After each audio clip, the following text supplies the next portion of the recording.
तर महाराष्ट्रात कोणी काय करायचं ते अमित शहा ठरवतात. महाराष्ट्राचं नेतृत्व दिल्ली पुढे झुकलंय अशी टीका करण्यात आलेली आहे.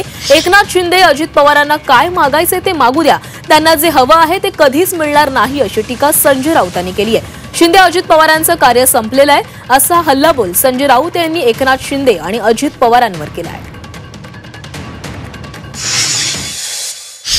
माणसं चर्चेमध्ये काही मागू शकतात ना, राष्ट्रपतीपद मागू शकतात, आम्हाला राष्ट्रपतीपद पाहिजे, आम्हाला उपराष्ट्रपतीपद पाहिजे, यांचं काय तुम्ही फार मनावर घेऊ नका. शेवटी दिल्लीने डोळे वटारले की त्यांना गप्प बसावं लागेल. मग अजितदादा असतील किंवा एकनाथ शिंदे असतील, हे स्वाभिमानी, त्यांचा स्वाभिमान जो आहे, महाराष्ट्राचा अभिमान आहे, तो राहिलेला नाही. ते शरणागत आहे आणि त्याच्यामुळे त्यांना जे हवं आहे ते मागतील. नाही मिळालं तरी सरकारमध्ये पडून राहतील. त्यांचा वापर केला, आता त्यांचं कार्य संपलेलं आहे. भविष्यामध्ये ह्या दोघांचे पक्ष फोडले आणि भारतीय जनता पक्षाने आपलं बहुमत स्थापन केलं तरी कोणाला आश्चर्य वाटणार नाही.